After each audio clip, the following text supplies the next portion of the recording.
The following is a production of the Dallas Genealogical Society. For more information, please visit our website at dallasgenealogy.com.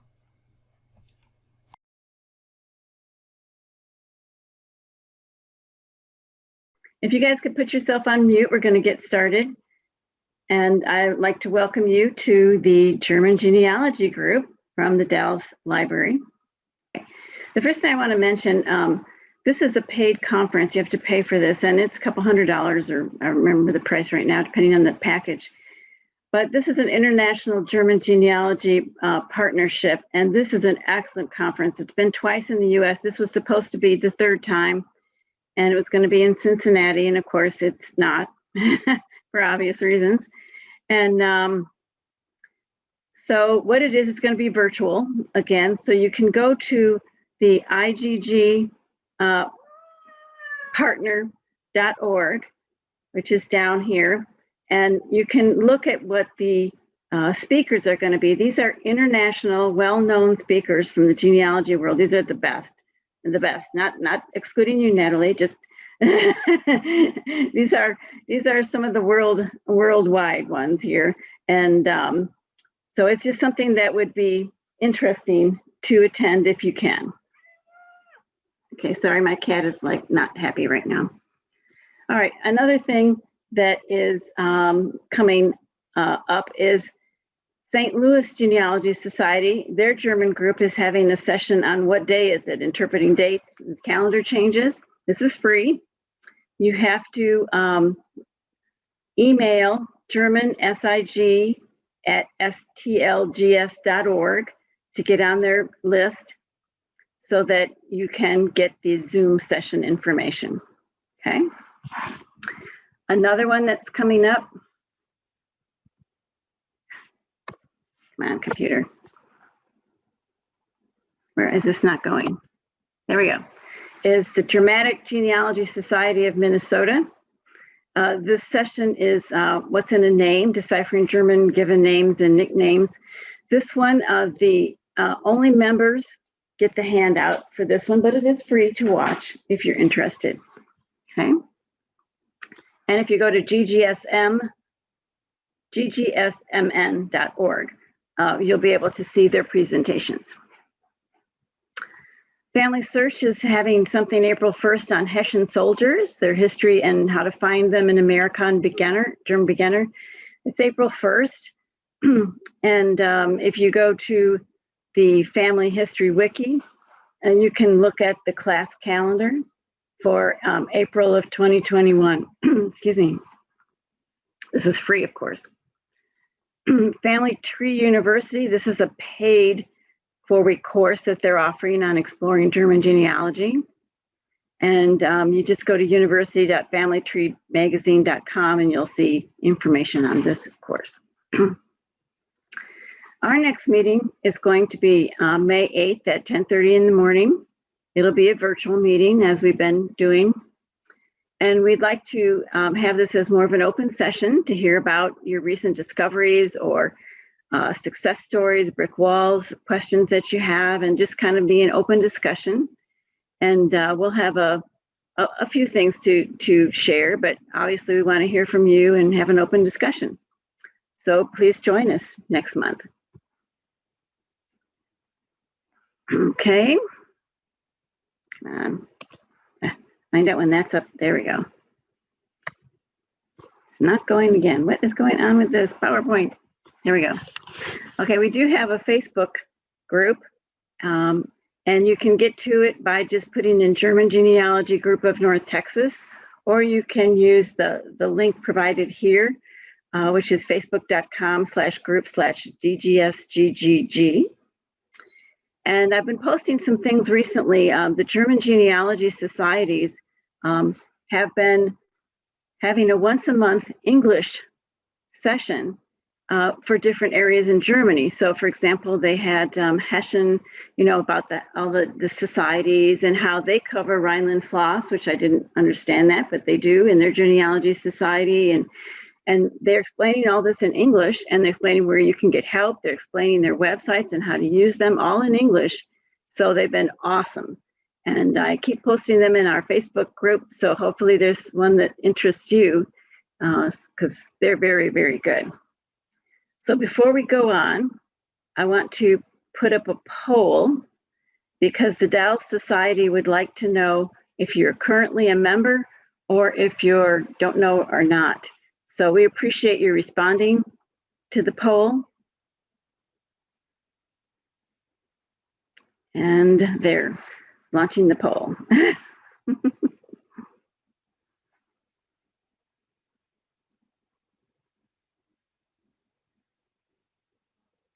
Okay, thank you. And I'm going to wait just a couple more seconds and okay. Let's see. All right, so I got to get that out of my little way here. All right, so now we're going to go to, there we go. I knew I could get that down arrow to work. So I'd like to introduce our speaker. And what I'll do is I'll put the handout in chat. Our speaker, Natalie, has been involved in family history for over 20 years and has worked as a professional genealogist for 3. She's been raised in the Intermountain West. She's a recent transplant to Texas. Natalie specializes German and British research with a focus on helping clients discover their family stories. You can learn more about her services at ancestorconnect.net. So I'm going to stop sharing, and hopefully, Natalie, I don't know if you can share or not. I need to do something funky. Yep, I'm good. Okay. So thank you so much for that introduction. I'm excited. I'm going to get on your Facebook page and look up some of those links because I thought that sounds really interesting. So as she said, I'm Natalie Egumbor, and we've lived in Texas about 4 years now. And I've been researching in German genealogy for about the past 20 years. And this is my business website, ancestorconnect.net. If you have any questions, feel free to drop me an email at ancestorconnect@outlook.com. I get a lot, where is that Igunbor from? It's not my maiden name. I used to be a nice solid Holt, I had it easy. I was a Holt. But the Egumbor came with my marriage, and I get a lot. Is that Central European? Is that German? It's actually Nigerian. My husband was born and raised in Nigeria, and we met in Scotland, where he was going to school. And when I was working on my master's, and we did online dating. But now we have a beautiful little family. So that's where I'm from and what I do. And I also wanted to share that a little bit of my history about when I started doing genealogy. When I was about 10 years old, we lived just south of Salt Lake City, and my dad would take us to the family history library, and he'd have me grab microfilm off the shelves for him and load them onto the machines while he was scrolling through looking for family names. And that's where my love of genealogy started, was just with sharing that with my dad. And then as I graduated from college in my early 20s, and I thought, I wasn't married, didn't have rugrats running around yet, but I want to get into that and do some of my research on my own. And as I talked to family, they'd say, well, no one's done the German side. Nobody's touched that for 80, 90 years because no one can read the records. And I thought, well, I just got out of college. I should be able to learn something. And that's when I started researching and studying the German records. And so I will admit that I can't speak German fluently, but I can read the old records. And I have a good friend whose husband's also Nigerian, and she's from Germany, lives in Nuremberg. And they came over for Christmas, and I was having her help me with some of the records. And she says, I can't read that. I don't know what it says. But she could, once I gave her the words, she could help translate, but she couldn't read it. So between us, we're a pair. I can't speak it and she can't read it. So it all works out. I wanted to give you today my formal education. My degrees are in education, special education, particularly in math. But whenever I go to a website or a presentation, we had to do a lot of in-service. I always hope to come away with a couple good ideas or things that just sort of spark my imagination. So I hope I can share that with you today. As we look at places of origin, before World War II, after World War II, the immigration records got a lot better. But as we look before World War II, the German Empire and the Prussian empires were so huge that it's really, really hard to narrow down sometimes where our ancestors are from. And if you've gone through all of the regular steps, the census, the immigration, the naturalization, obituaries, I'm going to drop a link in the chat box from Family Search, which is they have a great list of process on finding out that place of city where your ancestors are from. Because the records are kept at the local level, the village level, if you don't have that village name, it's almost impossible to jump from here to overseas, right? So the haystack is just so huge.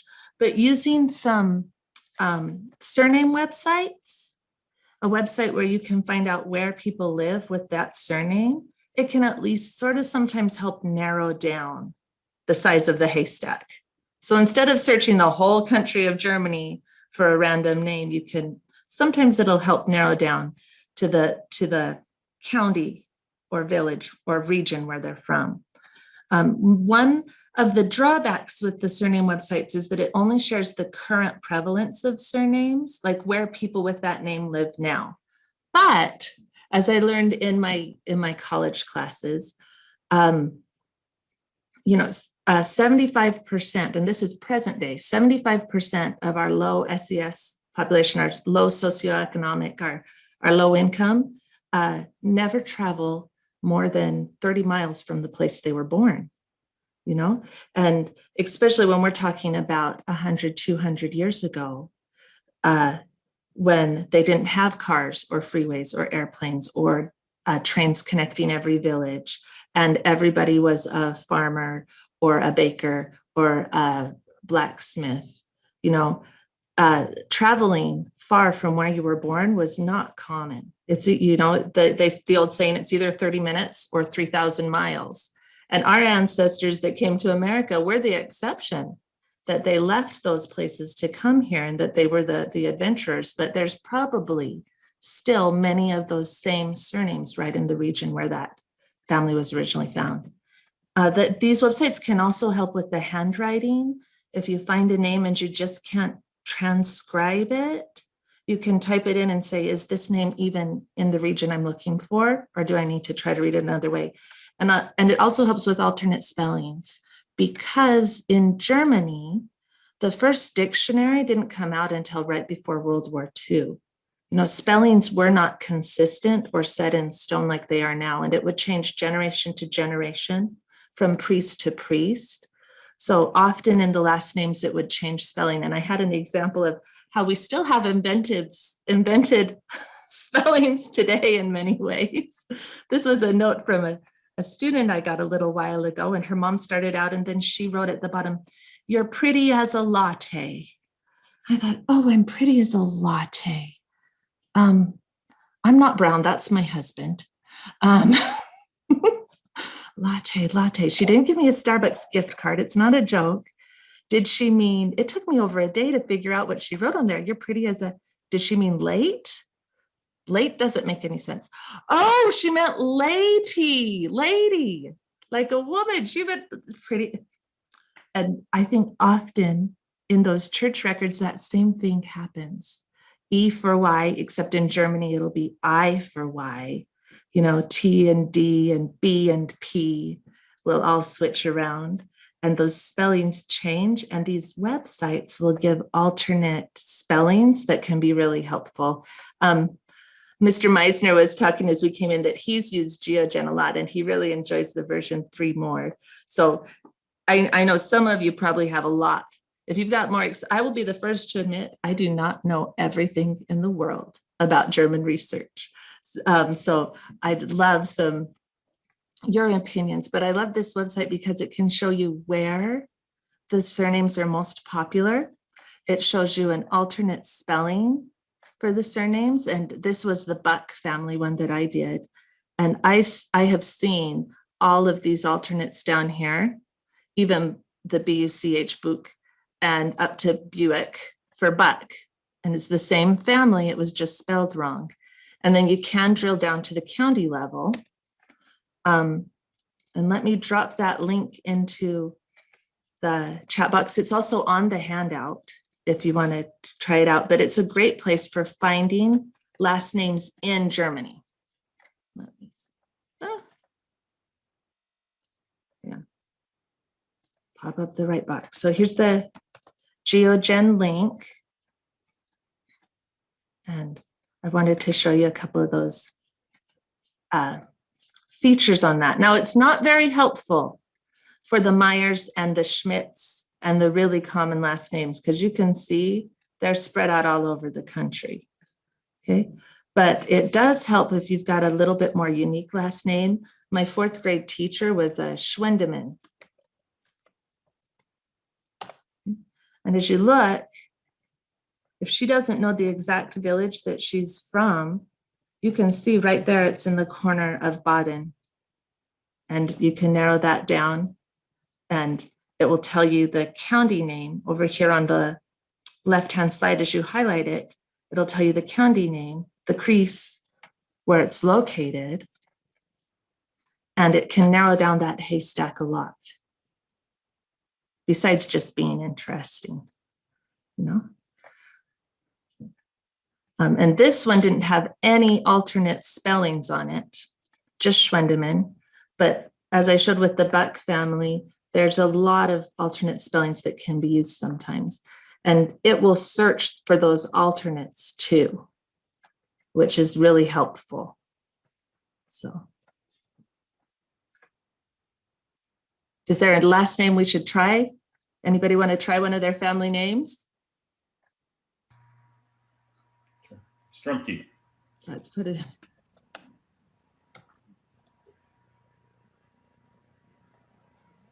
Oh, no, it says there's none.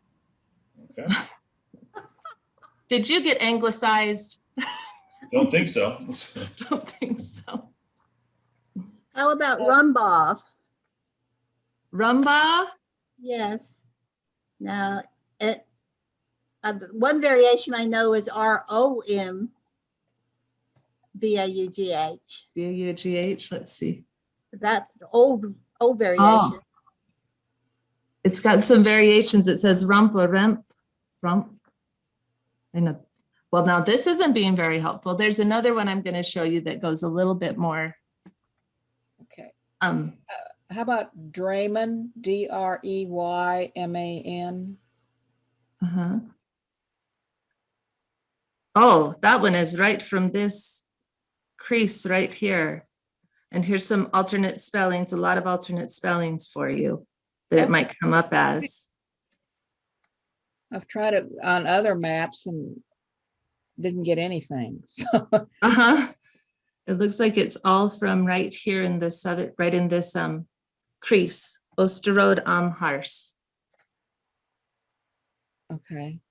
So that one seems like, I bet we could go find that. Sometimes I get too excited. Not even my family. Yeah. Now, where is the Rhine there? The Rhine River. That's a really good question. And since this doesn't have an overlay and I don't have every place memorized, I usually go to like Wikipedia, the free encyclopedia, and I can type in a map of Germany, and then I just sort of look at them side by side so that I can see, oh, I'm this far from Berlin, I'm this far from here and there, and that helps me in my geography sometimes. A good idea. Yeah. Could Especially- you try Radtke, R-A-D-T-K-E? We can try that. Radtke. Something's coming. Yeah. Oh, it's pretty spread out. That did not narrow down the haystack. Well, there must be a lot Thank you of for them. looking. There were a couple in chat. One was Oh. stating, S-T-A-D-I-N-G.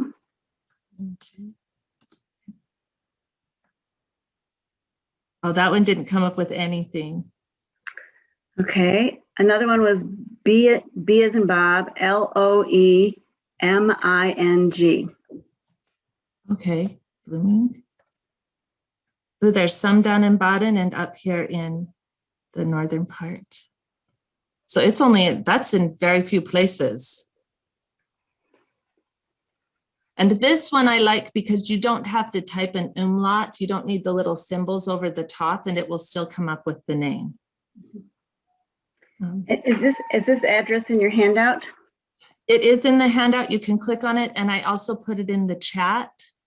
Okay. And Several other people have surnames, but I think we can let them do it on their own probably. Yes. And then, as you know, let me jump back here. This is great for if you believe you come within the borders of Germany, but oops, did I share the right one? Oh, here, let me get but you know, the German Empire was huge. The German speaking people, they spread their wild oats. They were everywhere, right? There we go. Let me make it nice and big. You know, from Prussia to German immigrants from Russia, which I had some of those in our family, Switzerland, Luxembourg, Austria, Hungary, they all had German speaking people that lived there. And this next website goes worldwide. And it's forbears.io. So I put in my surname of Egumbor, and you can see we live in Nigeria and America. And I do have some of his sisters over in England there. And it lets you drill down only to the state level. But I can click on America, and I can see that we're in Texas. There I am. New York, he's got a brother there. We used to live in Colorado before we moved here. So I think this is the leftover footprint of my family because it goes and pulls digitally where that last name has been. I don't know the ones in Illinois or in Florida, Georgia. Then I'll just drill down on Texas right there. And oh, there's my two nephews down in San Antonio and Houston. And there's right there, I can click on Tarrant County and oh, there I am. No, that doesn't really happen. You can't go and pick people's names off. But just in case you're interested, there's my website and email for Ancestor Connect. Yes, and feel free to drop me an email if you're interested. I'll be honest, I'm a little bit behind on work, or I've got a lot of clients right now. So give me about a week to get back to you if you're interested in any questions. I'm always willing to answer questions or do a little bit of background for people. But one thing about Forbears is it has to be specifically typed. So my family that came to America from Switzerland were the Neuen lists, and we came and it became Nuenlist. But the original name was with the umlaut. So if I type into Forbears the umlaut, the two dots above it, it shows that yes, they mostly come from Switzerland, which is where they were from. And I can drill down to the canton level and see that it was mostly here in Solothurn and Zurich, which is exactly what happened. They were from here, moved to Zurich, left two of their grown sons stayed there, and the rest of the family came to America. So when you look at that on the website, some of those that weren't showing up before probably might come up here, and I'll put that link into the website if you want to check some of your ancestry names. And I wanted to show you where you can find the alternate spellings. We'll just do the Schlotterbeck. Okay.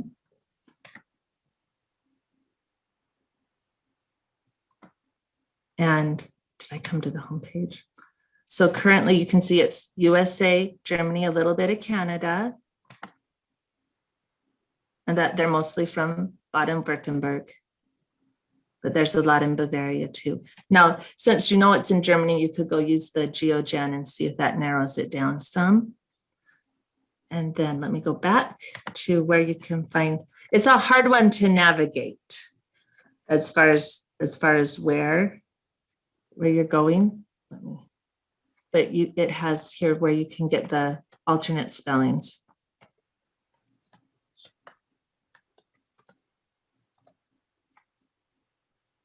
phonetically similar. And every one of these that you click will give you a different map. So if you need to check some alternates, and it shows you, this one's from Germany, America. Oh, there's some Schlotterbecks with an A, and they're in Switzerland. I did find one, yeah, so that's a fun one to poke around. And it tells you how popular you are. And also it gives you an amount of earnings that you expect to earn. I'm like, I don't know where they get all that information, honestly. But when you're looking at that whole haystack of the German Empire, that website can really help you to focus down on where they might have been from. I know I checked one of my families, which was the Fritz family that were German immigrants from Russia. And I think, as you know, most of those immigrants left because conditions were so bad, for the German immigrants in Russia, that there were pogroms, they were being killed. So I think some of those surnames that I checked in that region, they're not present anymore. They all left or they were all killed. And so it wasn't as helpful in that situation, but it gives, when you've got nothing else left, it gives you a chance to start narrowing down that haystack.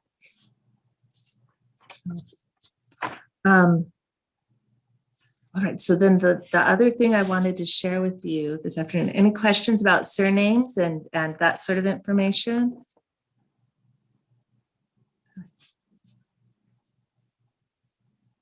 Okay, just the other thing I wanted to share with you was some of those interesting occupations that some of our ancestors had and what they did to make their living, because I'm all about finding that story behind who they are and what they did, bringing them to life. It's one thing to have your chart filled out back to King Charles. I don't know how many times I've heard that. I'm related to Henry VIII, Well, probably he did have a lot of, but connecting those stories of their everyday lives, because most of our ancestors were just everyday people, and finding out more about them is always something that's interested me. And we're so fortunate in Germany because they kept such amazing records, because the priests and the parish fathers were the ones in charge of they had to report to the government all the census information, who was living there, what the occupations are. They recorded it really well. And so if you can get into those records, it makes it, it can give you a lot of information about their everyday lives, which is so much better than the British records, which only have Joseph and Anna, or, so on the website, or on the handout, I put a couple of resources that are really great for finding occupations, as well as the Myers Gazetteer for finding out about the city that they lived in. And I put the Wikipedia link for, you can search a town name and it will come up with the town's coat of arms and things like that. Just some really interesting stuff. That's all on the handout. And if you are interested in translating those records, you've got to have, this is the first one, the Genealogical Dictionary by Ernest Thode.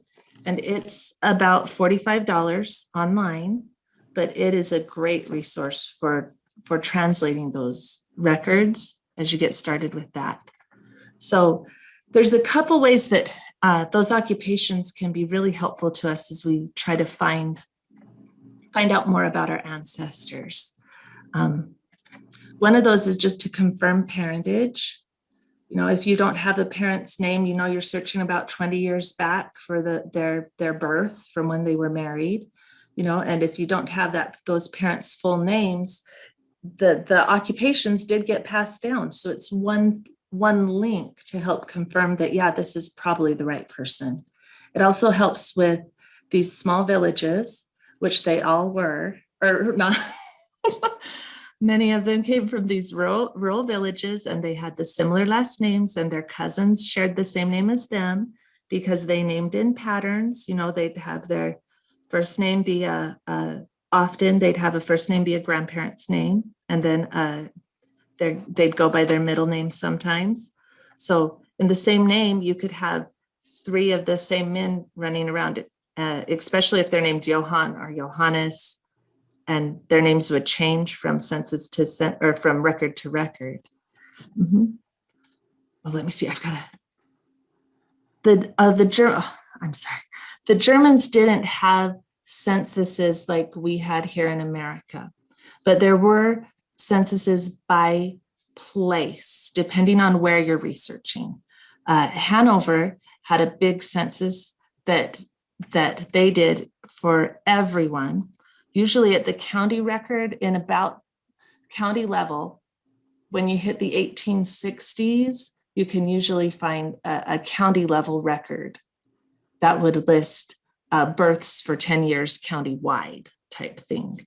So there's not a ton of county level and no national level, because it was all broken up into different kingdoms records, but you can usually find some county level ones that can help narrow it down, but the priests would keep it all.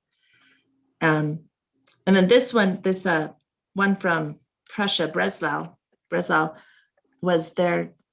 This was 1864, the city directory, because it was huge, 250,000 people. And each Bente family has their occupation next to it. You know, the first one's a shoemaker. August was and Gottfried was, he was a modest. But they list their occupation along with their address in the directory. They have those for Berlin, for Breslau, for the major communities. You can sometimes find those to see if you're searching, if any of yours lived in those areas. But I've also found occupations with multiple marriages. As you trace those kids from generation to generation, Martin Buck right here, he was one example. I had all his name, and he was the Zimmerman, the tinsmith for the area. And it was with Anna, and then I got Martin Buck with Agatha. And I knew that, he's probably the same guy, because he's still the Zimmerman, but wife number 1 died. So then I can go and check the death records and the marriage records if it's a multiple marriage, and keep that family together. But my favorite part about the occupations, is just building the family stories and finding out about those day-to-day lives. So the most common occupations were farmers and laborers. And these are just a few of the titles for farmers and laborers. In the German language, there are over 200 different words to explain farmer. So if you can't translate it, it's probably farmer. No. I've seen Bauer, I've seen Ackersman, Burglar.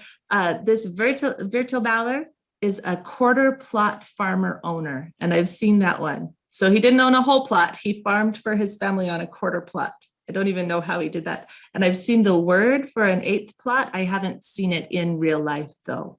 But there's a farmer word for an 1/8 plot owner. The laborers, the one that I thought when I first started that all of my family was so notorious and wonderful because they were all soldiers. And then as I learned more, we all make mistakes as we begin. As I learned more, a soldier was just a word for anyone for hire. So they weren't military guys. They weren't big, brave, and strong. They were just common everyday, find a job. Okay, probably true. Probably my ancestors were the ones lined up at Home Depot trying to get picked up for a day job. But all those are different. Are the ones we commonly see that I've seen a lot of. And I just wanted to share a couple of the more unusual ones that I found really interesting in some of the research that I've done.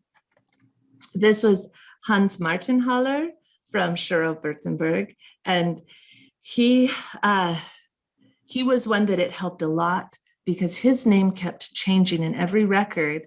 I'd see Johann Martin, Hans Martin. It switched in different records for how it was recorded. And I'm like, are these the same person? Are these the same thing? But every single time it had Zoller as the occupation. So here we've got Hans Martin Holler. This is his marriage record to his second wife. Hans Martin Holler, widower, citizen, and Zoller, insurer, with Anna, Jacob Frunder's daughter, who's a citizen, and Baker. So Zoller, as you go and translate it, I thought, just my luck, is the tax man. And I thought, how many taxmen do you need in a village? Nobody needs more than one. So knowing that, I thought, oh, pretty sure he's the same guy all the way through, because you only need one tax collector and you don't even need that, but it happens. So Hans Martin was the tax collector. Another one that I thought, as you know, these occupations got passed down from generation to generation. And Johannes Messner was a saltpeter. And it took me a while to translate that one. I looked at all my regular websites, couldn't find it, couldn't search it out. And I thought, if this was my occupation, this would be the son going to the father, and he'd be like, Dad, I know you've built this business from scratch. I know that we've worked hard together and I've helped you out every day, but Dad, I'm a grown man now and this is a business I do not want. So as we got to translating it, I'm like, I know what saltpeter is. Zoller was a tax collector. So, sorry, I'll put that in the chat. Saltpeter, I know saltpeter is gunpowder. So he was a saltpeter seeder. He'd take nitrates and condense them down into gunpowder. But where they'd get the nitrates from, I had to do some research. Don't you love Google? The things you can find. Where they'd get the nitrates from was from liquid waste from the outhouses. They'd use human liquid waste. So they'd go and collect the pee out of the toilets and process it, boil it down, let it dry till they got the nitrates, and then change those into gunpowder for people. And that was his job, was to make the gunpowder. Yeah, no, I would not pick up on that one. I know you love me, Dad, and you left me this vast toilet empire, but I think I'll go my own way.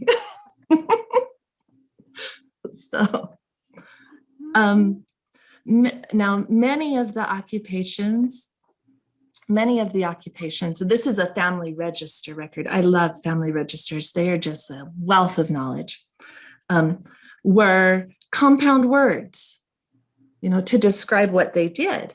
And this was a word, as I Googled it, I only found one website in the whole Google universe that had Heiligenpfleger on it. But as I studied and read it, I thought, that's a compound word. Pfleger, so this is Johann Michael Fink, who was born in 1775 in Wiedenstetten. This is the church of the region. Many of those old buildings are still there. He was a school professor and a school master and the Heiligenpfleger. And he died in 1850. Well, Pfleger, from the beautiful German English dictionary, is any supervisor or administrator. Okay?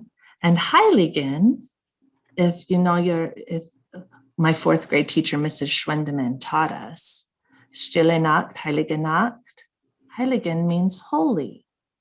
So he was the holy administrator. He looked after all of the church buildings and church grounds. So he was sort of the supervisor over the church to sort of support the priest in whatever he needed. And many of the words to describe farmer or to describe their occupation, I've seen Biermeister, and they're compound words describing what they did for an occupation, just like we would. Like Miss David was sharing before about the ankle beater, was the child that would beat the cow's legs to bring them in home. It was just a word to describe what they did.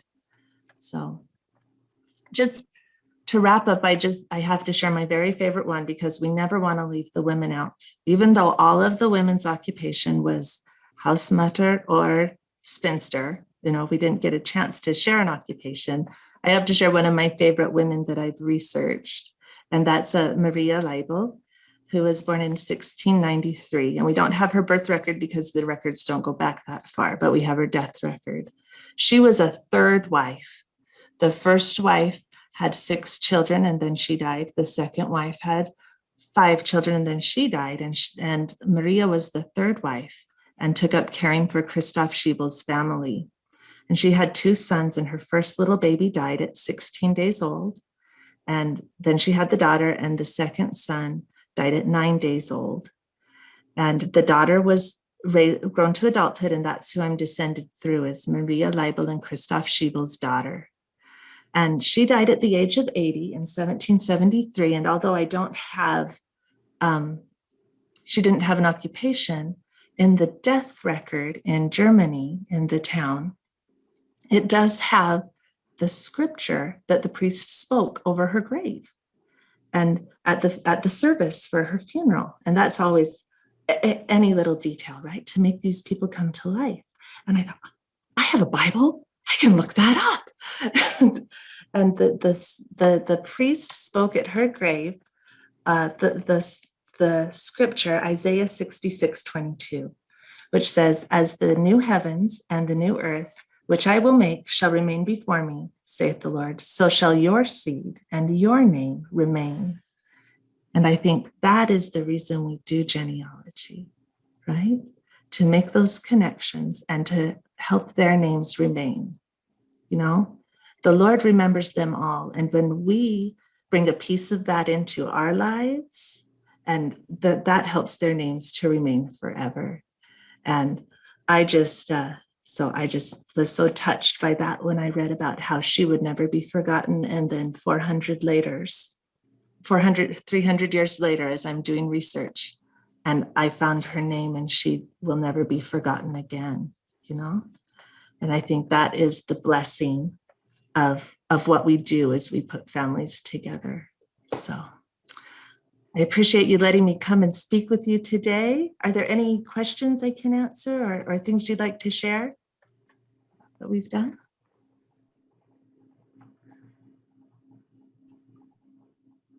Hi, Natalie, this is Bernard. The thing I've sort of noticed in doing the German research and occupations, the word you'll often see in the headings of tables is Stand, S-T-A-N-D. But that was important probably descended from the feudal days, that where you were in society was not just what job you wanted, that, often you got the job that your parents had. And in a number of cases, there's one book I was reading called Our Daily Bread about a German village, and the one protagonist was a barrel maker. And they were only allowed to have 2 barrel makers in the village. And everybody in the village was required, sort of expected, but really required. You bought your barrels from your village barrel maker. You didn't go to the next village, even if that was a better barrel maker, that you bought from your village. So everything was so orchestrated. But just where you stood, there's one case I haven't came across. It was the son of a fisherman who wanted to marry the daughter of the village executioner. And that was not permitted they put both of them in jail for a while. And the boy even tried to kill himself, threw himself in the river, because they really, really wanted to get married, but no society did not allow you to marry above or below your station. So that occupation was just so important. And that's why we see it in all the records. You were, and it was really locked in, because I have that Heiligenpfleger line. I mean, that was an honorable line, and you could tell because of the jobs that they held were all on the up and up level in the town. Then I have another line, as someone was talking about before with marriage, that every single wife had illegitimate children before they ever married, and they did not even have occupations listed. I mean, you could tell that they were at the bottom of the barrel and moving in between those, which is so crazy. It does not jive with how we live in America or think in America today, because we all believe we can work hard and become what we want. We can progress and but everything was so locked in based on those status symbols of what did you do and what did your father do, that they couldn't, it was very difficult to break away into those other layers. You're right. Isabel Wilkerson has written a book called Caste, and it's a description worldwide of the caste system on how people could not rise above a certain level. I have not had a chance to read it yet, but it's gotten really good reviews. That's a good idea. I might have to check onto that. Thank you. I have a sister that married down a class, and he was literally kicked out of his house. Yes, and he had to move in with his wife's family down in the house down the street, lower class house. And I had discovered it because I'd gone to that village, and we'd gotten a hold of the local historian, genealogist, and he, with a translator, explained the fact that, yeah, they had the biggest house in the village, but nope, he lived down the street.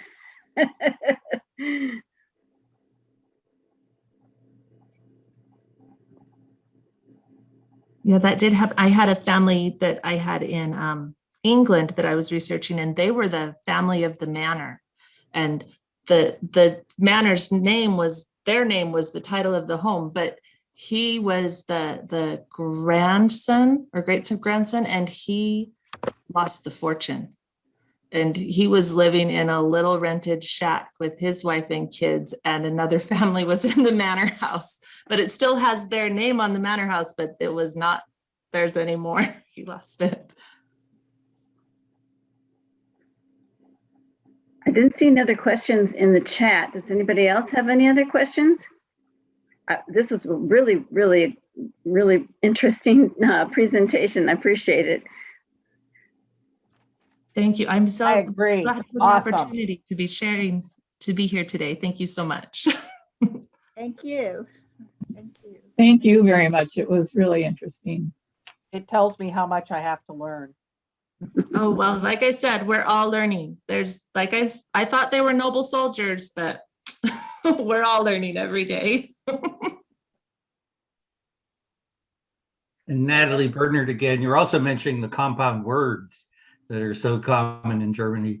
And I just read an article recently, because of the pandemic, there's been 150 new compound words appear in written and spoken language about, now you're stuck at home, or you're forever on Zoom meetings, or whatever it might be. You are vaccinated, you're not vaccinated, but 150 new words just because of the pandemic. Oh, just what we need. I can't keep up with the English that we already have. No. Well, she just put her website again in the chat if you're interested in looking at her website and contacting her. I'm assuming your contact information is on your website. So, Yes. so thank you so much.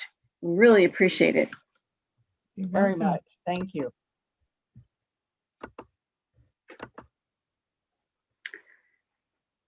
Is there anything else that anybody would like to talk about?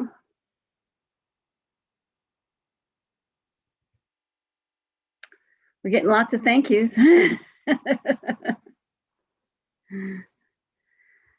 Okay, well, we're gonna stop recording here, and I'm stopping recording. This has been a production of the Dallas Genealogical Society. If you're already a member, thank you. If you're not a member, please consider joining now by going to dallasgenealogy.com and clicking on the membership tab.